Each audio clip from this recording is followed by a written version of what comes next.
Welcome to Out of the Teapot podcast, a podcast where we share incredible journeys of Zimbabweans who have stepped out of their comfort zones and into new countries, cultures, and experiences. Join us as we explore the challenges, dreams, and inspiring stories of life beyond borders. Whether you're part of the diaspora or just curious about life abroad, there's something here for everyone. Tune in, get inspired, and discover the world beyond the teapot. Don't forget to subscribe, follow us on social media, and share your thoughts with the hashtag Out of the Teapot podcast. Today, I have a very special guest. She might need no introduction, but I'm still going to let her introduce herself, and then we'll take it from there. Hi, thank you for inviting me today. Is this a podcast? Yes, it is. Okay, Called go for Out it. of the Teapot podcast. Okay, I know that it's called Out of the Teapot, but I was like, is this a podcast or is it Welcome to my channel? I don't know what the difference is. Okay, so this one, yeah, this part is like a podcast, yeah. Okay, so yeah, thank you for inviting me. My name is Maud Chifamba. You can call me Maud if you're Zimbabwean, I can forgive you for that. Um, I'm currently an MBA student at the Wharton School in the US, but I'm currently in London because I'm on exchange at London Business School, which is in London. I was born and raised in Zimbabwe. Uh, I'm most known for going to university when I was 14, which was started university about 12 years ago. After that, after university, I started off my career at Deloitte, where I was doing audits of companies in different sectors, from consumer retail, telecommunications, qualified as a chartered accountant in 2021. And post qualification, I tried, like different roles around still in the accounting industry. I was a finance executive at one of like the food distribution companies, like a huge company. Um, it was a huge position actually, but made me realize that I wanted to stay as far away from financial reporting as possible. Like I was done. Tried consulting at a company called Training and Advisory Services. I really enjoyed my time there, and it cemented the fact that I wanted a role that had a lot of client interface, a role that was like within teams, and a role that involved me feeling like I was an expert at something like advisory roles. So I ended up deciding that I didn't want that consultant to be in investment, but in to be in accounting. So I decided that I wanted to do investment banking with the hope that like in the future, like long term, like maybe 10 years from today or so, I will be able to try to leverage that to transition into a role around, impact investing or like VC focusing on venture capital, focusing on, like underprivileged groups or like unbankable populations. So I did my this summer I went on an internship in investment banking, and next year I will be returning back and being a full-time investment banker. Yeah, in a nutshell, that's me. Whenever I say, or even when I'm asked, like, can you introduce yourself? I fumble for it. I think you're the first person who has just taken it away and said, you know what? This is me. This is what I've done, and this is what I'm going to do. And I think we all can learn a bit out, from this because whenever I'm attending interviews, I'm like, what do I say? Who am I? And I found this template really helpful because you're like, this is who I am. This is what I'm known for. This is what I've done. This is what I'm currently doing. And this is what I want to do. So, Yeah, all so my career girlies, if you're listening, this is the template. We've been given the template. Whenever you're asked, so tell me about yourself, this is the template that we're going to use from now on. We're not going to well, anymore. well, thank Like more you. just give us the template right now. Okay. Well, thank you. The thing is, I also used to struggle a lot with like introduce yourself, like tell me Mhm. about yourself or like who are you? Right. And I think in Zimbabwe I used to get away with it because everybody kind of knew who I was. I never had to introduce myself.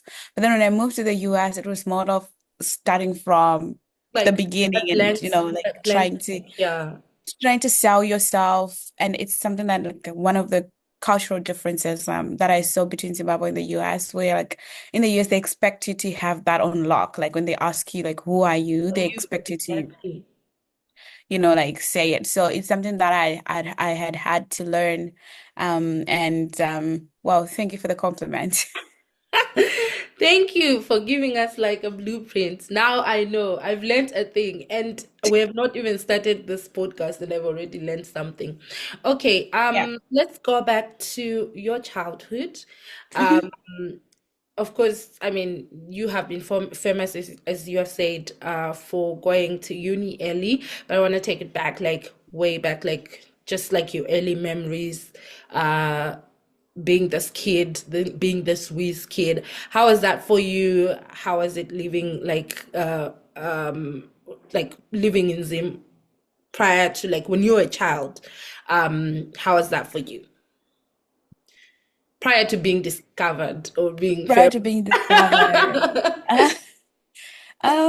So my childhood, I was born at Gokwe Center, and if you're Zimbabwean, the moment someone mentions Gokwe, you're like, okay. I was born at Gokwe Center, but my family actually lived in the rural areas in Gokwe, about 40 kilometers away from Gokwe Center.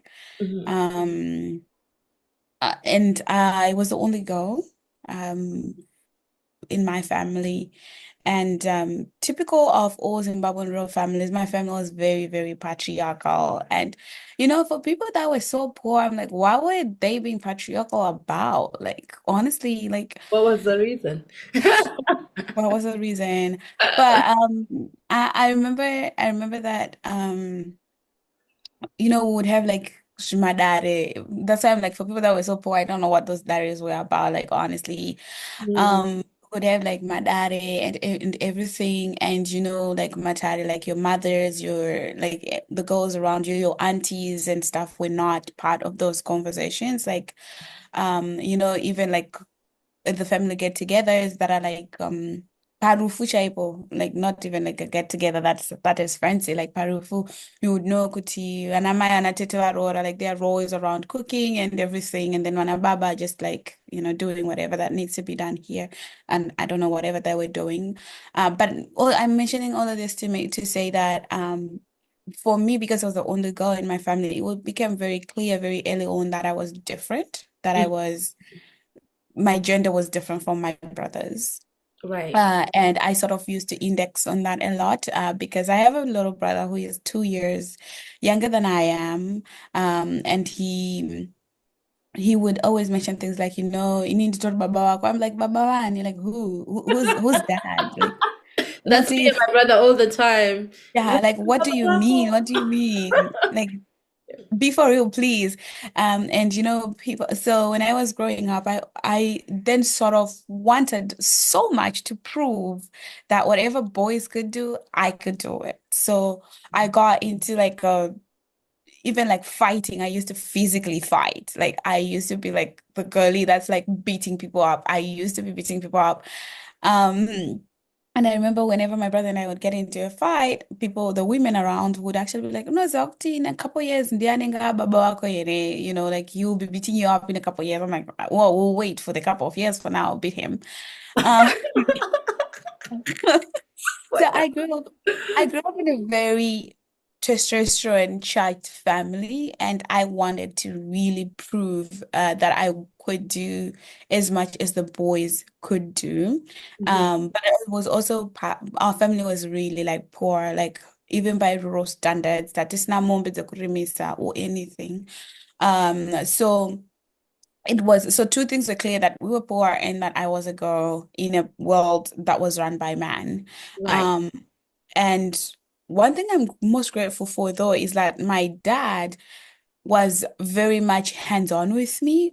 which is very funny because I was the only girl. He had a lot of sons, but he was very hands-on with me, and he always used to tell me about Condoleezza Rice. He would say that one day he could see me becoming a pilot, like would see Digga fly around, and he'd tell me one day, you could be a pilot. It could be like a powerful woman like Condoleezza Rice. And I had no idea what Condoleezza Rice was, but I just knew like, oh, that. So let me set this context. I'm growing up in a family with men that do not really that have very set roles for women. Mhm. But when they're talking about this woman, this Condoleezza Rice, they talked about her with respect, with admiration. And I was like, oh, so you actually have women that you think about in that way.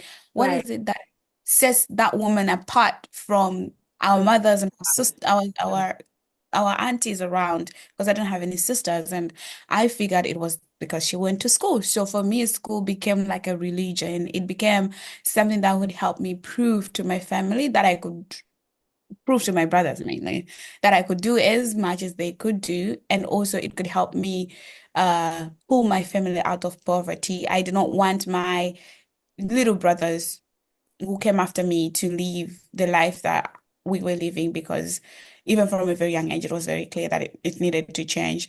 So Mm. for me, it was mainly driven by those things. I just needed to prove that I could do it. And I also needed to just get money for my family, honestly. Oh, that's a nice backstory. And honestly, it only takes that one person. Like, even though we're living in a very patriarchal society, it also takes someone with a position of power seeing you and affirming you to actually, spark that fire for you. Yeah. Okay, so how is it like going to school and, getting your qualifications faster that you ended up in uni while some of us was doing primary school? Yeah. My going to school, I would put it in phases. So there was the first phase when I started school, which was the normal. I started school normal age, 6 years old. Got to grade one. I started school in Gokwe, but then we moved to Kwekwe, Wanderers Road, which is at between Gweru and Kwekwe, and I went to this other school called Conmara Prison School. Um, and Conmara Prison School was like more than 8 kilometers away from home. And even though that was far for me, I was not even the child that stayed the furthest from the school. There were people who would walk 6 kilometers from my house or even further, who would still go to Conmara Prison School. But we liked it because they gave us porridge during break time and stuff. So, and also like, when you're living it, you don't feel that it's that bad, like Yeah. as it feels when you look back. So went to Comar Prison School, but then I figured that that school was way too far. It was far. So I told them when I got there, I said, instead of, because I transferred mid grade one. So Mm. instead of saying I was grade one, I told them I was grade two. But then at that time, I was really, really tiny. And in my mind, I thought this was going to save me time from walking Okay. one more year for me to so I was You're like, keeping I'd smart. kill two birds. Yeah, kill two birds with one stone. Hmm. I only lasted a day. The following day they brought me back to grade one. That was fun. That was fun. And then the second phase is when the following year the villagers decided like to turn a farmhouse into a school, because as I said, there were people who were traveling way more, who were walking way more Yeah. distances than I was to school. They turned the farmhouse into a school, and then that was the composite classes. So it was grade one, two, three, four, and five, then six and seven in one class. We had three teachers, three rooms, or whatever if you'd like to call them rooms, but some of them were not even rooms. Um, then that's how I ended up in a class again with my little brother, because they were like, "Oh, we need numbers," and he was four. And they were like, "Oh, yeah, him just come through." And I feel like most of my life was revolving now around him, because number one, he was 4 years old. There is no way a 4-year-old is going to be able to walk 6. It was not like maybe 6, 7 kilometers away, because that one was a little closer, maybe 6 kilometers. There's no Yeah. way he's gonna walk 6 kilometers and walk fast. And those days, people. No, you would get beaten if you're late for school. Like people would beat you up. Like the teachers were not playing. Like there was no rights and everything like people do now. So that phase of my schooling was revolved a lot around my younger brother because I couldn't leave him behind. So we were always late. And when we were late, I was the older one. I would get beat. He wouldn't get beaten because he's 4 years old. Why would you beat a 4-year-old? Mm. So we were always late because I was trying to, like make sure that I walk home with him, or I walk to school and walk back with him. But then when we're in the classroom, this man would be literally ignoring whatever they are learning because we're in one room, Mhm. trying to crouch over to what we were learning, so that when we're at home, he would say like he was teaching my class, like he'd be like, oh yeah, vanga vasikutombozwa zvekuitika ndindatozosimudzira ruoko ndikavaudza kuti this is the answer. Like there was that competition, and this competition is Wow. in with me, and I really wanted to get away from him. Like that was one of my motivations. This man So the was stressing you. He was stressing me. He was stressing me. So the following year, I then went to grade threes, which was the three, four, and five class. And then, Right. unfortunately or fortunately, one of the teachers gave me a paper for grade four when I was grade three, and it was math. And I totalized it because I always read ahead. Like, remember, education was like a religion to me. Mhm. I read ahead. Then the following term, I asked them like, "Oh, can I write exams with grade fives instead of writing exams with my class, which was grade three?" And they said, Yeah. "Okay, it's fine." Then I was number one in grade five. Oh, wow. So the following year, I was supposed to go to grade four, but here's the main problem: Muku was now coming to grade three. Okay. There is no way I'm going to be in the same classroom with this man. Like, no. You're done. I was done. So I told them, like, look, I was the best performer in grade five. I'm going to grade six, which would move me to the next room. Mhm. And then they were like, no, school is not about, you being able to get the test and everything. School is also about you, being around people your age, maturing, getting the social Developing aspect as mentally and well. stuff. Yeah. Yes, the social aspects, everything. And I was like, no, I boycotted school for like 3 days. I would get to school and just sit in the middle of the like I would just like it was just drama. And then my family ended up going to the headmaster's house, talking to him and just saying, oh no, I just let her try. So they Mhm. let me to grade six instead of me going to grade four, which is how I then skipped 2 grades. And Right. then the following year I then did grade seven. We were still writing 4 subjects, so I had 4 units. Right. Um, but then there was no high school in this area because the normal thing was people got married when you're done with grade seven. By the time you're done with that, you get married. If you're a guy, you go kuno korokoza kumkuruisi because it's very close to Okay. like our school was literally on the bank of Kwekwe River. So vakomana vaenda kuno korokoza, vaskana, then you get married to the first or second guy that looks at your way.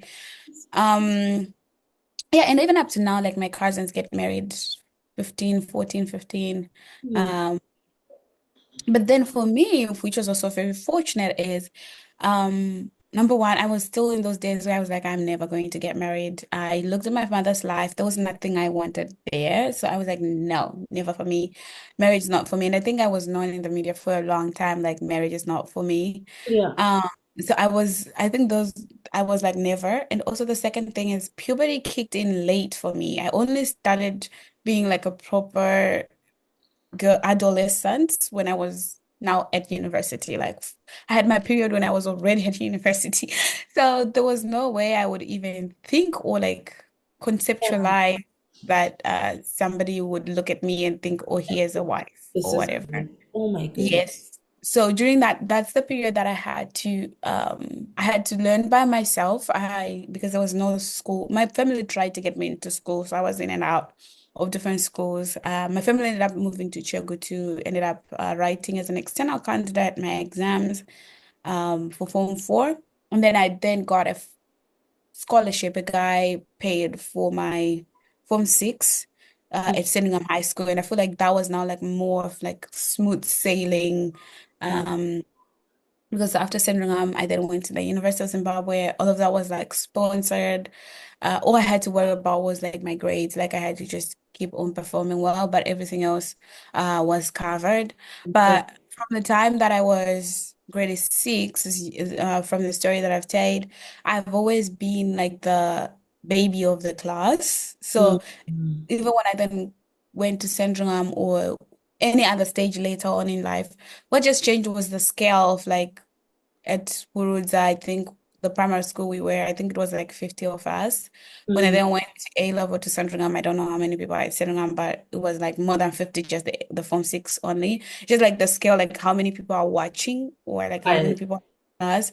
But I had been used to being like the baby of the class from the time I was like grade 6, which is about when I was about 9.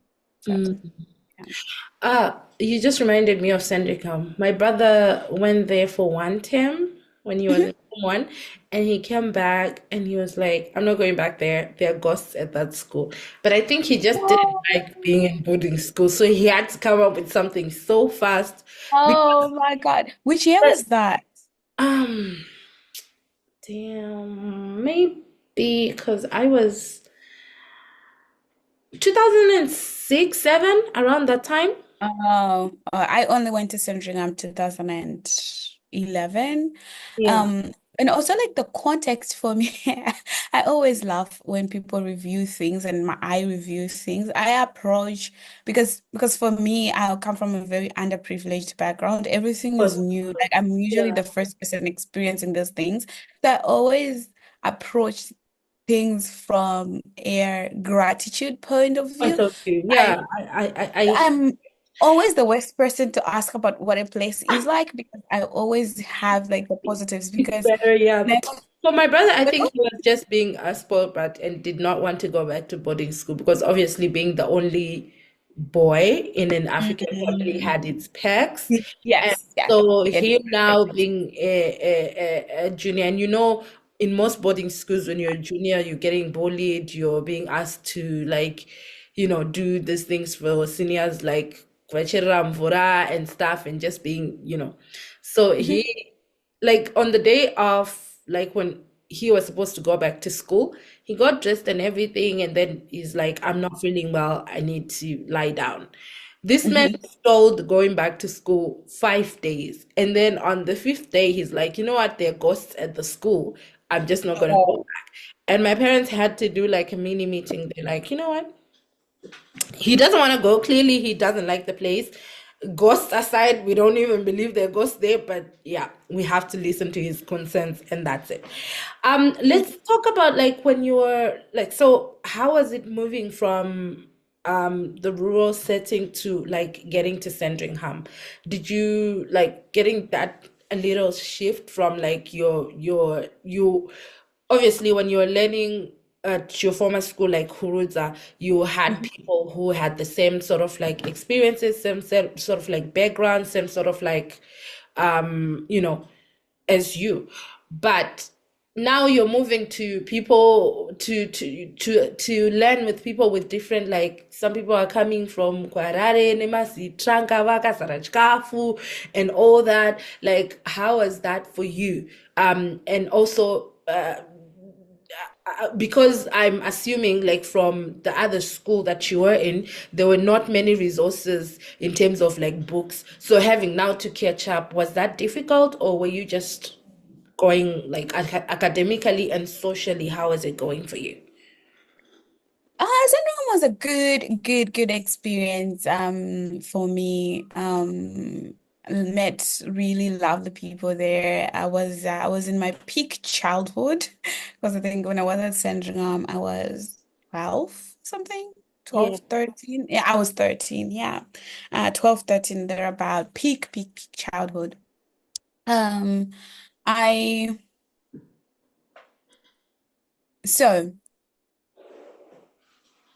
From a socio-economic perspective, syndrome was like something that a person who comes from a background like me could not have access to. I remember that whenever I would go home, one of the things that my family would actually like argue with me about like kutoitisana naro would be the fact that we ate nyama every day. They didn't believe it. Oh wow. Could there is I'm not eating nyama every day, kuti munhu anodya nyama every day. Like they couldn't believe it. They're like, you're lying. I'm like, no, we eat meat every day. Like dinner was meat. And vanhu kutoramba like kutoita nharo. There is no way that's possible. So it, it was like a different socioeconomic experience. And then I think it was also very, very obvious that I was not the kind of person that would have access to Central High School.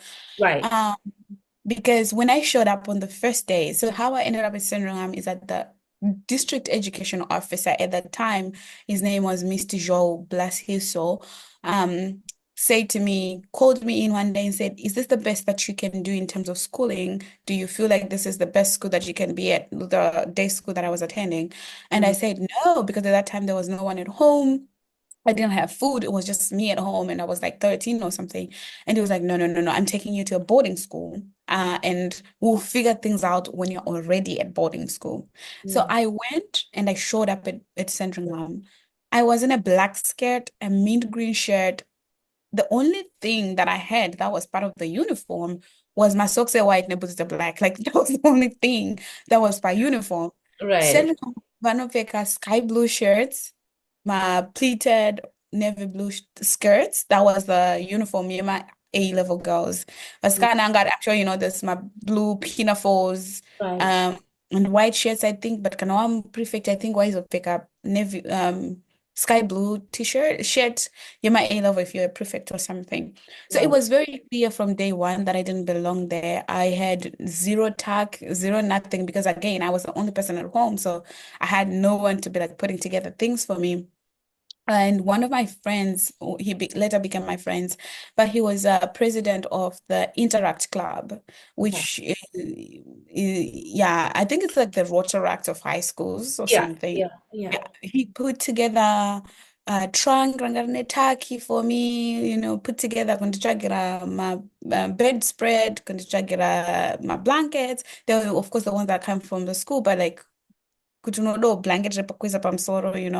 Mm, Um, and then I remember the Reverend at the time, the Reverend Lombard, took me to Central Stores and got me a tie, a blazer, and two shirts. Because remember, my juniors, I told them my prefix, my sky blue shirts. So the school had those on sale. oh What wow. was the problem was I was 13 years old. The pleated skirts were for A levels who are 17, 18 years old. And Mm, I had not hit puberty yet. I was literally just a kid and I had no skirt, nothing. And I remember the A level girls had to pull, together my like the tiny ones. I remember there's this girl Anansi Tendai Venkasai ended up giving me one of her extra skits. mm, And then that was one of the skits that I really liked because it was a little short, but yanga got drop aside. So it was like one of those. And then there was another girl, I think I understand Benny. She was bigger and she gave me a skit. That skit, I literally drowned in it. So it was mm, so it was very, very, very evident that I was number one, too young to be there, and number two, I was not in a social class that belonged there. So even also my family was not really up to date or up to speed with this idea of boarding school. right. Um, because even my visit days would come and go, nobody would visit me. And then my roommate, Natasha, aizoti chikafu chauya nevanhu kumba kwavo pawo because kudhaining wanga vasingatokoshese kubika on the visit On the day because day, yeah, because yeah, nobody would go. Munoisa nengane kachikafu Munoisa vizo, munoisa vigwa chikafu and stuff, and I never had those. So it was on Vana Blessed as well to think, okay, visit means it's like, the middle of the term. So mwana waya probably hasisina taki, so ngatichimuwedzererai, ngatitsvage mari yekumupa chikafu. Mm, So even kudzokera kumba, like after the term is done, I don't think that concept even existed in my family's things. I always had to figure out how to go back home and ndaisara pachikoro ndega. Unozwa like as the day progresses, I'm gonna hope someone is gonna come. it's gonna come and get you. And Yeah. then the day sets like Then nobody comes. And then you're like, okay, I have to figure out a way to get home. yeah, I know that feeling. There was a day when my mama akasvika late go visiting. Ah, ndakaita kugendishanzwa kuhana yangu ichipisa wangu. Yes, yes. Unoita kunzwa mapapa ako achipisa munhu wese achingomhanyira vabereki vake. When she finally arrived, I was just tears. Like the whole visit yakapera ndichingochema. Yes, I think probably at some point I'll actually have to go through therapy to kind of like process all of that because it Mm. was like traumatizing. Uchisara wega wasara wega soka because this time it hostel already my A-level goals right into Trinity. Mm.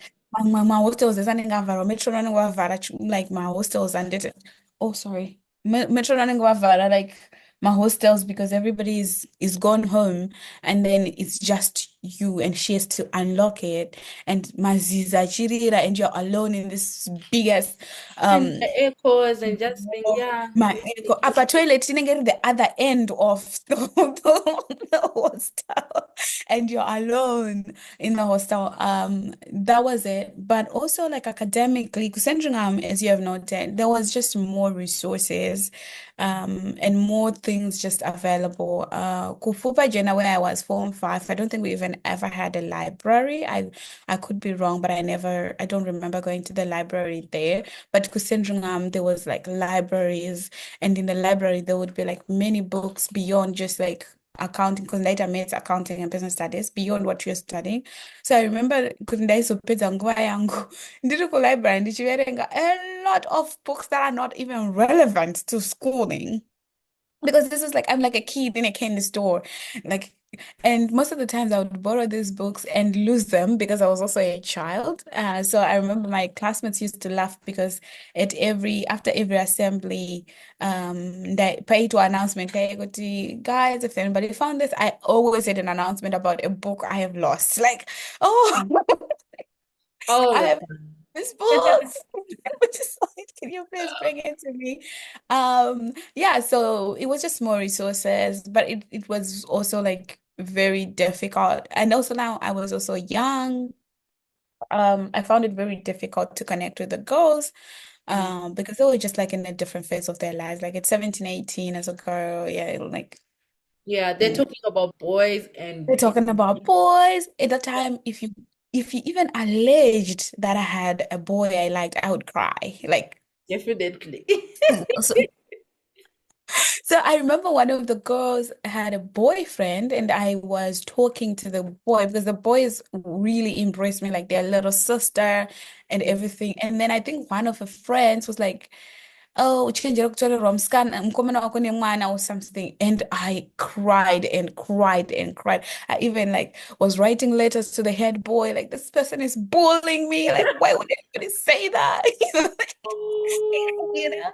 So yeah, it was quite a different experience, and I think I learned a lot as well. It's quite a good place.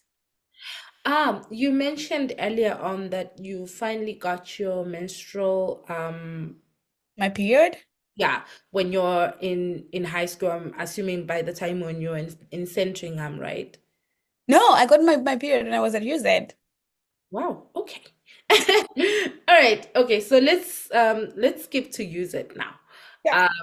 How is it getting into there and all that? I wanted to talk about the fact like now that okay, socially, you're a little grown. Was the experience better for you, like getting your period then? Because, like, when you're getting your period in primary school, it's like even if you mess up, like when you don't even know what's happening, like what was Mm. spoiler, and it's a thing, it's a big thing because you're in primary school. But because now you had yours in university, Yeah, uh, yeah. I knew. When my period came, I was sort of like, where are you, girl? Like, when is this gonna happen? I was kind of like Where expecting it, like, are you? on Okay. a clock here, what's happening? So I was kind of expecting it, and I had been, at university, I had been with older girls, like from even like the boarding school experience. So I wasn't too shocked. It wasn't like a Like a write off home experience. It yeah. wasn't like Okay. it was just like, oh, finally you're At here. least you didn't run to your dad and told Nah. him that you I'm dying. Like, well, I did. Oh no, no, no, it wasn't like that. It wasn't like that Because at somebody all. told me there was going to be blood, and I was like, I'm really dying. Oh my God, I'm so sorry. But yeah. Fine, no, it wasn't like that. Not like that. All right. So, You spoke about like getting scholarships. Do you want to talk a little bit about that when you got into UZ? Yeah. So my first instance of getting a scholarship was so when I was Form 5, my family had put together whatever they had. They got me a uniform for the day school that I was going to, but they hadn't paid my school fees. So I was in and out of school. But also like when I was Form 5, that's when I was 12.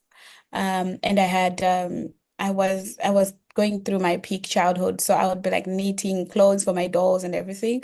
So the teachers thought that whenever I was in and out, because at that time there were not many people going to A level like they are now, Right. especially day schools. Kumba kwedu it wasn't like that. There was only like four girls doing A level. I was the only girl doing like math, like a science subject.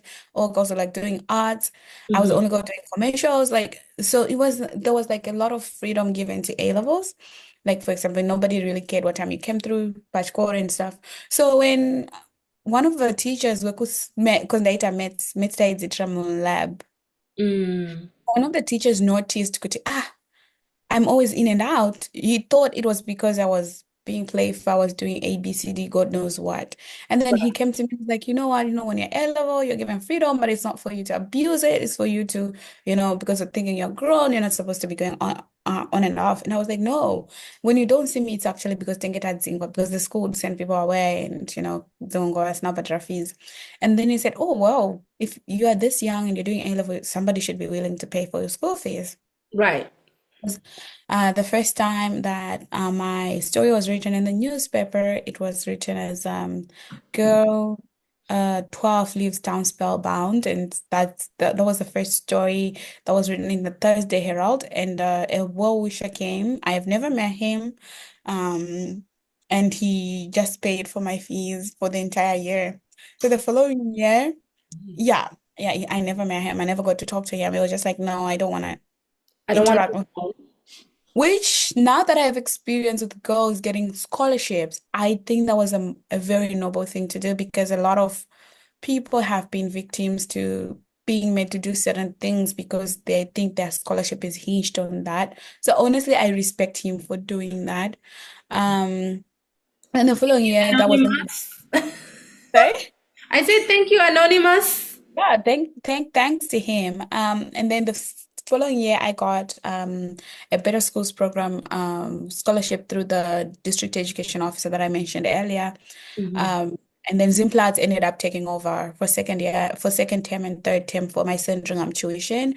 And then when I went to apply to use it, there was a lot of stories there. Like at first they didn't want to accept my application. They thought I was gonna be a liability, like the people down the chain, like the people in the chain, like in the lower levels, until somebody, Feluna Leia, was a journalist from the Newsday. She wrote my story in the Newsday, and the following day, the vice chancellor is calling and is like, "Hey, I heard you applied at the U said, you should come to my office. What kind of program do you want? What do you want to do?" Because he was a believer in, like Professor Nyagura, he was a believer in the fact that I was young, and he said, I think you can start anything that you want to do, like even if it's medicine, because you're so young, you can Right. start it, you can do whatever you want to do. So he was like, disregard the subjects you have, choose the actual program you want to do. And that offer came with, if nobody is willing to pay for your Tuition. children, the University of Zimbabwe is prepared to give you accommodation and waive your tuition. So they were going to waive my school bill and they were going to let me stay on campus for free. That was what the University of Zimbabwe was willing to do. But he said, if somebody then picks up the bill, then we're going to be happy to let them pick up the bill. So Yeah. that's when Zimram, Professor Nyogra says he was very close with the Commissioner Passy, who was the Commissioner General of Zimra at the time, and he says he called him and said, "Hey, I have met this person today. Um, I think your organization will be interested in sponsoring them." So that's how Commissioner General Passy ended up picking up the bill through the Zimra Charity Fund, which gave Right. me $10,000. When I think of $10,000 now, I'm just like, But that But back amount, then, that amount changed my life because that was enough to cover my tuition. It was enough to cover board. It was enough to give me $150 allowance every month I was in school. So I was covered. Like I had pocket money, I had somewhere to stay, and I had good education. So I'm truly, truly, truly, truly grateful. that's beautiful. Yeah. And how was it like going back home and how like while you were in school, I'm pretty sure that the stipend that you were getting then was actually helping the home situation, right?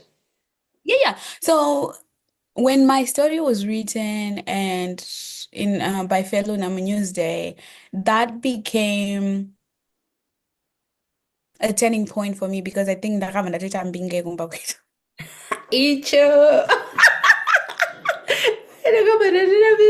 And honestly, if you look at the amounts, like if you look at the amounts now that you're dealing in pounds and you're living in the US and stuff, it's like, oh my God. But like if you go back home, that is a lot of money. That's a lot of money. It So is. the first time was there was a guy, I don't know if you would want me to say his name, so I will not say it.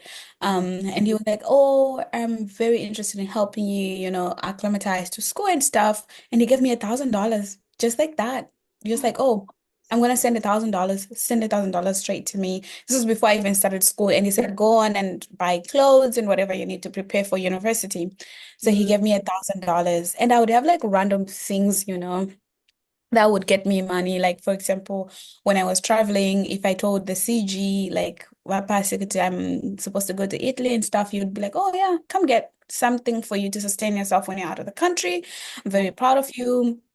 The vice chancellor of the University of Zimbabwe would do the same whenever I was traveling because I would travel with a chaperone commissioned by the university because I was young. I couldn't just be flying all around alone. yeah. So the university would also give me and the chaperone some kind of allowances. So I started to earn a little bit of money.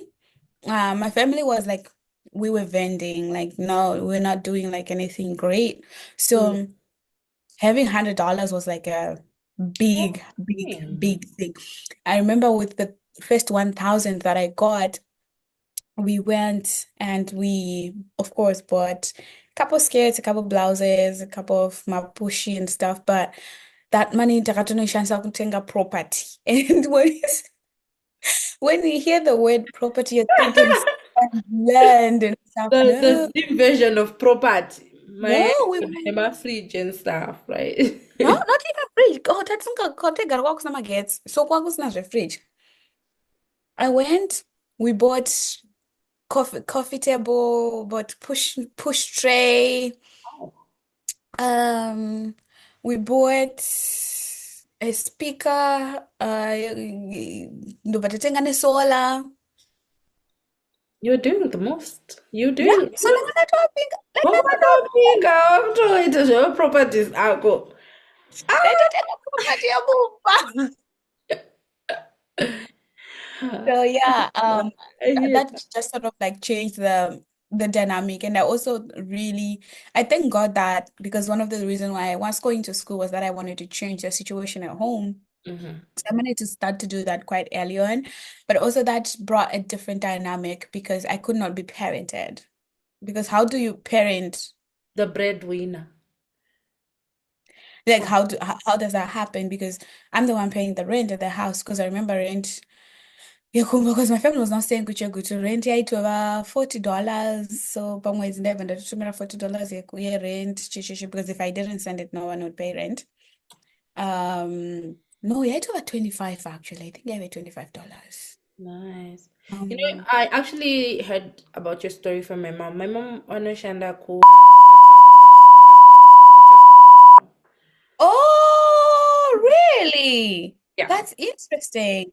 Yeah. So yeah, who else can Yeah, I get that though about because I was also going to come to like how was that for you? Of course, the positive aspect is you started getting scholarships, your life turned around. But obviously, that would also come with like, you're not like when you got into uni, you're not just the normal uni child. You're somebody who you Yeah. cannot just be. You have to continue excelling. You have to also ensure to kumba zvinhu make a sense. And so, how was that for you? Just not being like a normal kid anyway, like just, you became like a celebrity status. So how is that going for you? Yeah, I would say the one main thing that changed was that that thing, Chekuti, I became like the provider at home. And it sort of like just changed dynamics from, being a child to being the breadwinner. And I was only 14. I'm still like even just discovering myself, but I have to take care of like everyone at home.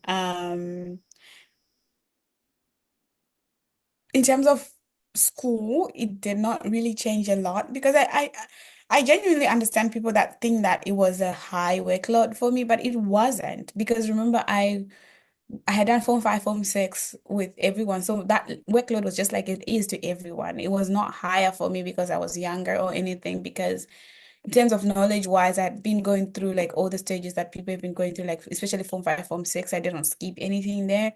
So I didn't have a higher workload with school wise. But I had an additional workload of kutinda inganda kwenda, like I would go my farm schools. I remember at that time there was a project that rebuilt one of my former schools when I was still in college, and that was because I had to go to Italy to do like some kind of fundraising. So there was like this additional um Yeah, work.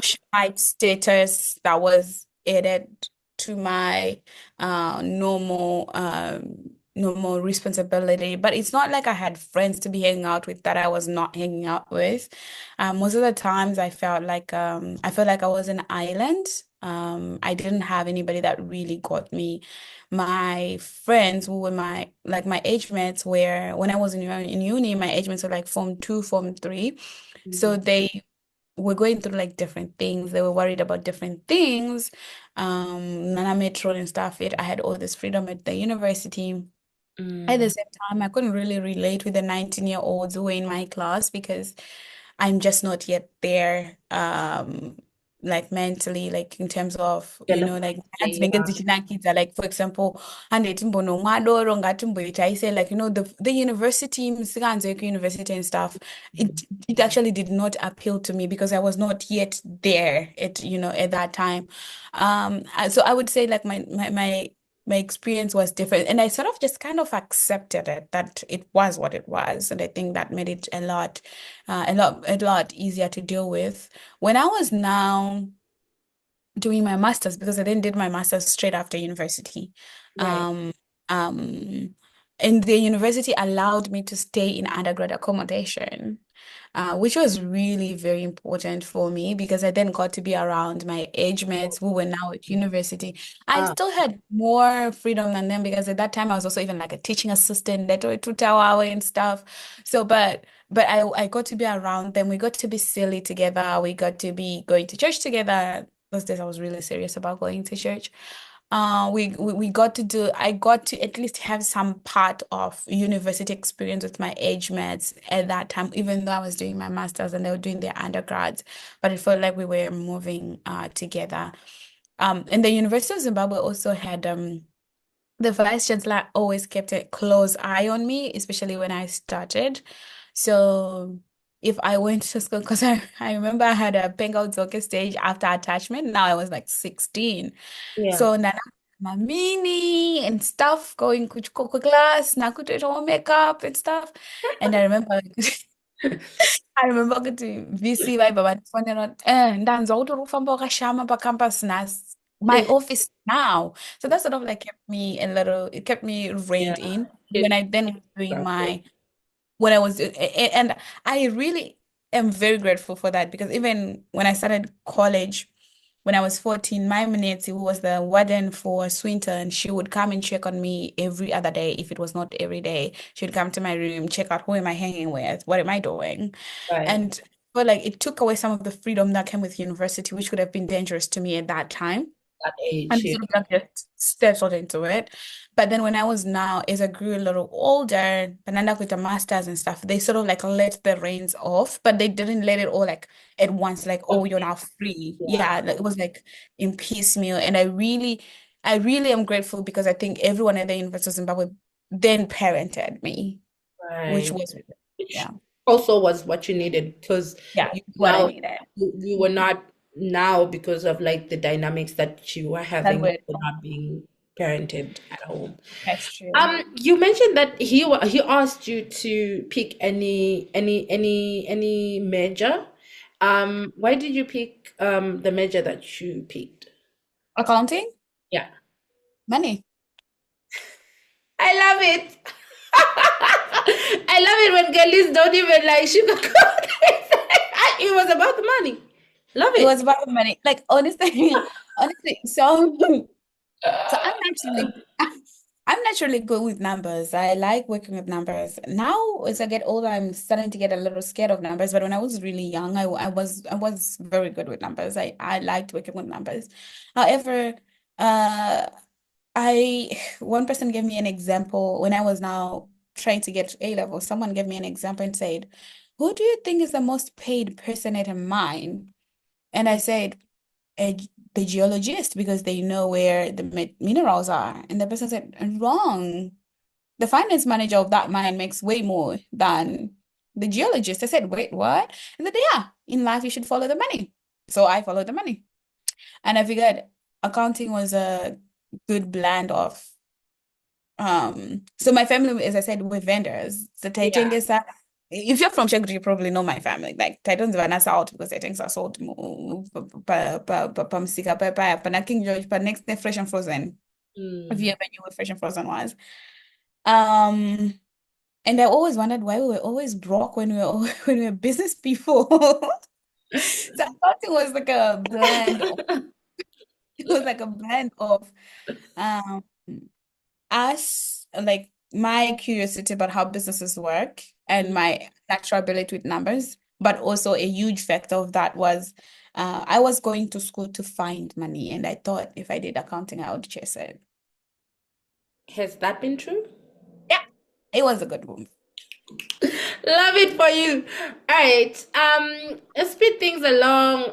Let's talk about now, just like Mhm.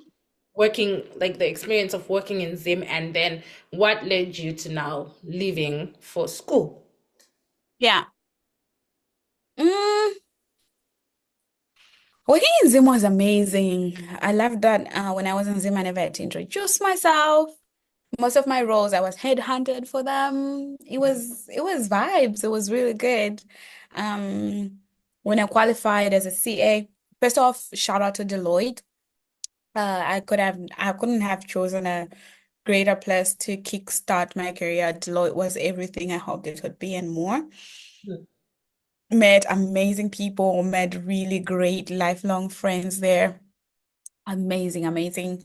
Then after, but we always knew like Deloitte is not a place where you go to be permanently. It's a training ground. Right. One of the partners there always said to me when there was this wave of people, leaving for this company that was called Sapro at the time. One of the partners said to me when we were having just a conversation about how many people were leaving, and she was like, as Deloitte would actually be worried if nobody's leaving because we are a training ground. We train you to Ah, leave. So okay. if people are staying, we would actually be worried. Like, why are Why are all of you you? here? Move Why are you along. here? So move along, right? Because it's a training ground. So we always Right. kind of knew that it was gonna come to an end. But the other important thing that happened was that, like, towards the end of my third year, which is what you need to qualify as a chartered accountant, I kind of knew also that I was done with accounting. Mm. I knew it was not. Um, I felt like there was a very steep learning curve, and I felt like the curve had sort of like flattened. It began to flatten out. So I needed something else that would be, like stimulating. That's why I tried like becoming a finance exec. Didn't quite like that role because of other reasons. And then did the consulting role. Liked it. But then I figured what I really want to do was so what I figured was being a CA would economically move me from like, being, oh, that poor little girl to being, oh my God, in the middle class, I would Right. say. Right. Um, but then when I was looking at like my story, I figured there must be more to it than to just become middle class. I don't think that's the essence of the entire story. So then Right. figured, I started to think around what kind of impact would I like to make in the world. And I have a little brother Muku akapedza kuyuni 2019, yeah, I think. This is the same Uh brother you're running away from in primary school, right? yes, now we're very, very close. Back then it was dicey, but now we're very close. Um, and like many Zimbabwean graduates, he couldn't secure like something. Kuti kudhara waitoka graduate, you learn something kunana Zimra, you find like a very decent life, This you on your know. Nakayo paying you was the motto of those books, Yes, yes, right? yes. But But now it was, yeah, it was difficult. And for me, I really thought like if it's difficult for Munku, who has a sister like me, what about somebody who is just like Munku in terms of like background, but doesn't have anybody like me? How is that going to look like? And then working in consulting and stuff, just and audit, just gave me like more understanding, a better understanding of like the Zimbabwean business landscape and how our capital markets are very starved. So Moko is very entrepreneurial. So right. back to when we were vending and stuff, tichitengesa pamabhazi and stuff. Inini ndaiti ndikangona kuti pane munhu ari kundiziva apa kapa, I would run away. Like Right. I was never proud to be the one who is selling my biscuits and stuff. But Muku embraced it and he's a salesman naturally. Right. So he figured he wanted to do a business, but he could never find capital. And for somebody like him, if you don't have capital, no matter how good your businesses are, they're never going to take off. And I figure there's so many of them like that. So because I was working now, I was also earning a little something, ended up giving him something to start his business. And now his business it's not the biggest business in Zim, or it's not even like a middle or whatever business, but he's doing, I would think from my books for a 25-year-old, he's doing okay. Because of that, capital injection that I did. But he is in a point of privilege, right? Because he has somebody that can do that. There are a lot of people that don't have that access. And that's not just like just the people. It's also like it's just not just Muku. It's also wana maive kumsika where we grew up, Right. wekuti totengesa salt and the entire capital yatinayo is like $30. And I always thought if we had like more money, Then it would have especially vana baba vanozongotanga kumwa doro and stuff like zvozodhakwa, but especially like women, uh, right. if they were to get capital, small capital, not even like a large amount of capital, small amount of capital, Mhm. they could really like change their lives, especially if it was at good interest rates. But it was vananga vachipiwa mari at like 15% interest per month, like nopiwa $50 and the 15% interest rate. Mm. Um, you're just gonna drown in that interest. So I figured what I True. wanted to do in the future, which is what I was meaning to say, like 10 years, I'd want to have a fund that really like invest in business ideas of people that are unbankable, which is women, young people that have never had a job, who have zero record of like, oh, I can show you that I did this, so that you believe that I Right. can do this. But like Saka there are na people. mabank account chayo. Yes, yes, yes, yes. Like the people who have brilliant ideas, who do brilliant things, if only somebody was to believe in them. And that's where I want to work because for me, that's the intersection of purpose and profit. But then I can't just come to like start investing in businesses now when I have zero skill around how to value a business. I know how to account for a business performance. I know how to forecast a business performance, but when it comes to like the real finance things, I don't know anything. Um, So that's when I then decided that what I wanted to do was investment banking. Right. Uh, because then investment banking would lead me back to an investor role after a while, after I've earned my stripes in investment banking. So the only way to do that is to find an economy that has working capital markets, which is Right. the US. Um, and unfortunately, there is no, because investment banking is very, very competitive to get into. So there's no other path to get into investment banking unless you go to a good business school where the bankers actually recruit from, and then you literal from there, then you go into like, an investment banking role. So that was the whole thinking behind leaving accounting and going back to business school. That was a very long answer because I didn't actually quite think through I, that at the beginning, but yeah. Actually, I loved learning about the motivation as to Yeah. why, because most people were like, "Oh, well, I just woke up and I decided I need to go." But what was the motivation? What made you wake up and No, decide? it was a very well thought out decision. Yeah, Me and my mentor started talking about it around 20, especially actually when I went to Deloitte, the business school idea was yeah, pitched to me.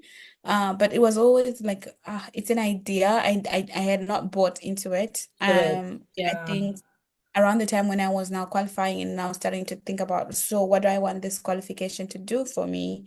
That's true. when I landed on, okay, I need to go to business school. And that's when I started to actively work towards it. Yeah, and I watched your vlog when you didn't get into the other business school and then finally got Yeah. that one. And it was really great that you did that because, it's many times when, it's human nature for us to want to show our wins, right? To want to show what, like, okay, now this is what I've achieved. But it's Mhm. not always bada boom and it's great. Sometimes we have Life is wins, not sometimes we always have rose no. colored. And watching you go through that, like on the vlog, just like sort of like it was very human. Like, Mhm. people might think, you know what, for Maud, like things just fall on her lap, things just happen. Like, ever since like her life has always been set out, it's been just, like a straight arrow to the top. But like watching that and watching you, going through all those emotions and going through that, like not getting into that school and then finally getting into another school and all that journey. Thank you. I'm even Why are you starving us on YouTube these days? I know time. Oh, because I'm trying to be a serious corporate girly. Just be giving us Honestly, something small, just be sprinkling this and that here and there, girl, like. honestly, it's been my it's been it's it's been like in the back, like literally when I was doing this, when I sat here and I saw like, I'm like, oh, this lighting looks so good. Maybe I should record a video today. That's the first thing that I got into my hope you're mind. gonna get a video from after today as well. But yeah, it's just been like business school is, and I'm not even like trying to plug anything here or anything, but business school is an amazing experience that I would recommend people, especially people who are single, Yeah. people who don't have children, who are okay with taking 2 years out of their lives to sort of like invest in some sort of thing. Because I understand when you have children, when you have a spouse, it becomes like a very different discussion and a different story. But business school, the things that I've gotten to experience over the past 1.5 years Hmm. would need, if I didn't go to business school, I would probably need like 10 years to experience. Right. Because it's like drinking from a fire hose, and there's just like so many opportunities that you can take advantage of, that every day you have to decide like what opportunities are not important that I don't have to do today, because it's fun, and it's also very enlightening. It brings you to yourself. It's for me, it's just been like a life-changing, transformational experience. Right. Because in business school, I've gone to India to study startups and innovation in India. Met amazing companies, amazing people doing amazing things that you can literally just copy and paste to Zimbabwe. Right. I've also gone on like fun trips, like just going to Bordeaux in France to You are study wine. in your travel era, girl. I love it. Just to study wine. So it's like a whole spectrum of how serious do you want to be? How fun do you want to be? So sometimes it's very difficult to then find like, oh, I want to shoot a video, edit it, and post it. Like The time it's is a factor. yeah. It's just like been a lot. And then also because sometimes it's also very stressful. Like when I was recruiting, looking for a job was a very different ballgame than I'm used to. That was very difficult, which was also like something I was like, oh yeah, maybe I should do a YouTube video talking to people around this. But then you then figure out that in business school you're just like constantly rushing to something, so there might not be time to do YouTube, but I probably should get back to it sometime soon. Please do. I mean, at this point, like, we will accept 2 videos a month. We will accept that. Yeah, sometimes. Um, Yeah, and I love that you mentioned the traveling thing.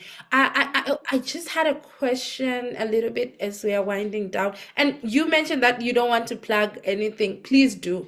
This whole point of this podcast is to my links ekuda kuya ikoko.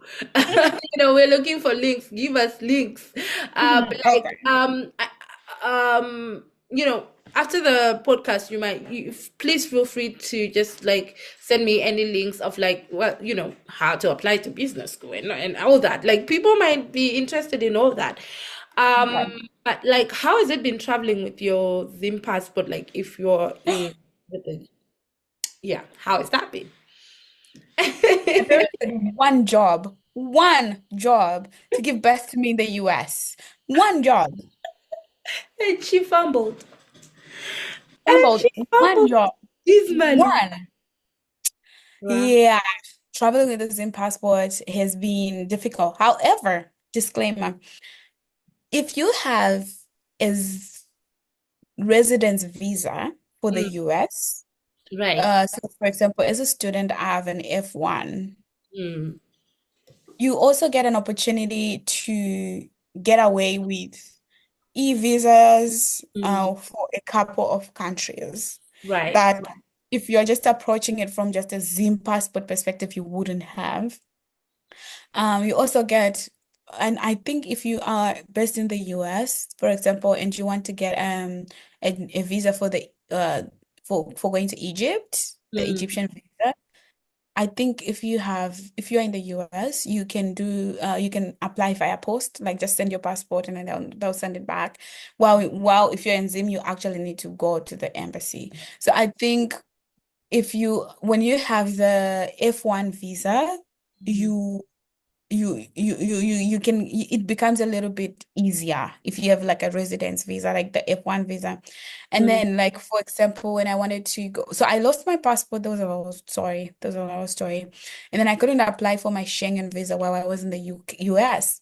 right. And then when I came here, the embassies here were like, well, because I'm in the UK on a visitor visa, they're like, you Right. can't apply for a Schengen visa in a country where you are on a visitor visa. You need to be where you stay. So it was either I have to go back to the US to apply for a Schengen visa or go back to Zimbabwe. Of which, because Zimbabwe, question Schengen used to be easy, but somehow people are traveling.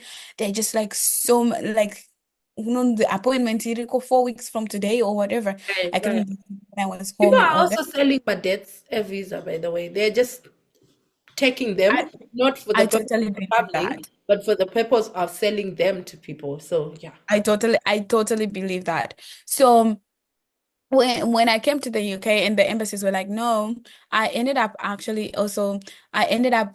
approaching the Greece embassy and I said to them, look, the reason why you say that people can't apply for the for a Schengen visa on a visitor visa is Right. because you don't want people running away to your country, you know, because I know where a visitor to UK, they don't apply over. But then I'm like, look at me, and I gave them facts. I am fully sponsored in the US. I have a job that I'm going to go back to in July. And I showed them like all the evidence. I'm like, there is no way you think I will run away You to know what? Santorini and stay. Like, in what world would that make sense to me from a me perspective? And they ended up giving me an exception actually. So they granted me an exception, and I was able to apply for my Schengen visa from the UK, even though I'm on a visitor visa, which is also something that as Zimbabweans we don't normally do. Like sometimes we don't question things. We just say, "Oh, this is the rule," so we Good. play Love that the you rule. advocated for yourself because, yeah, Yes. like you said, Yes. we don't usually like advocate for ourselves. We are so much of rule We're followers. good people. We're good people. We We're are. good people. We're good people. Okay. You did mention before that, back then you were anti-marriage. You said back then. So what's the situation now? Girl, I'm now in my prime era. Ah.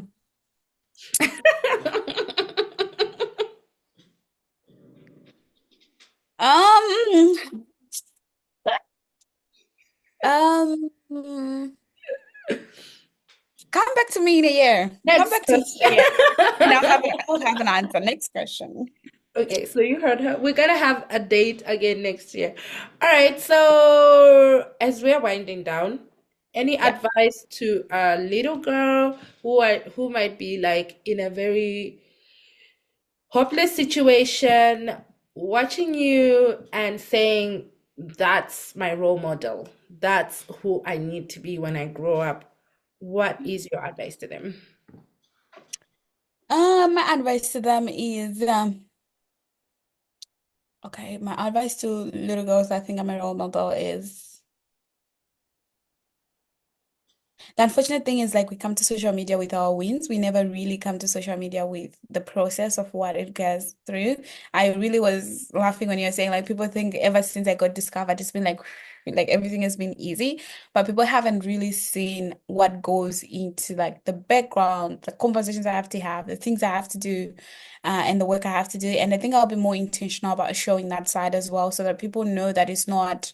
I know it's cool to look like, you know what, God is blessing you and just blessing you and just blessing you, and you're not putting in effort, but it's also very important that people see that success is never owned, it's rented, and rent is due every day. Like every day you have to do something to maintain that, you know, that trajectory. But what the advice I would actually have is like for people that are watching this channel and they say people who are based in Zimbabwe, one of the best things that I ever did for me was to leave Zimbabwe. And I always say this because in the sense that I was living a good life in Zimbabwe. I was making $4,000 at least every month from my job, not from hustles. Like it was guaranteed. I had a good life because you know that's a lot of money for Zimbabwe standards. Like that's a lot. But the best thing I ever did was to leave. Not for economic reasons, but just for the way you get to start to think. The world is much bigger than what you see today on TikTok, even your TikTok or whatever it is. The world is so much bigger, and the world is so much bigger opportunities for you. And if you are young, I think you would do yourself a disservice if you stick to what you know.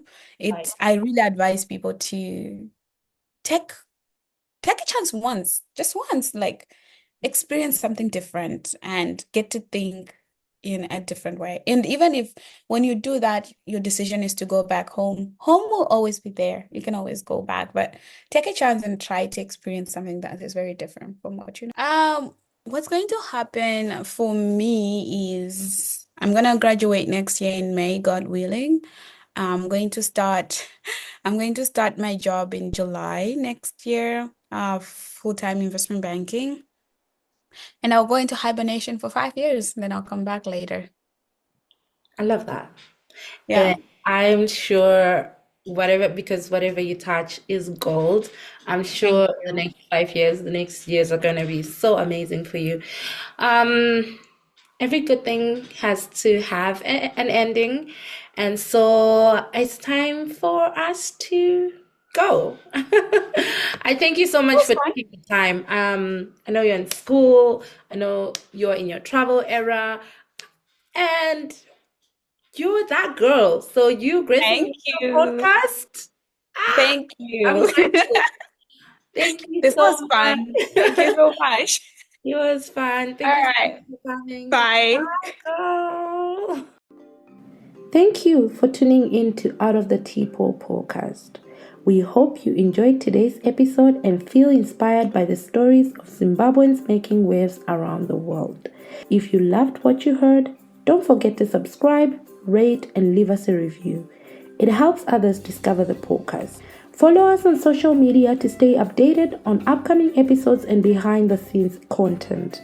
And if you have a story to share, we would love to hear from you. Use the hashtag #OutOfTheTeapot podcast or reach out directly. Until next time, keep exploring, keep learning, keep growing, no matter where you are in the world.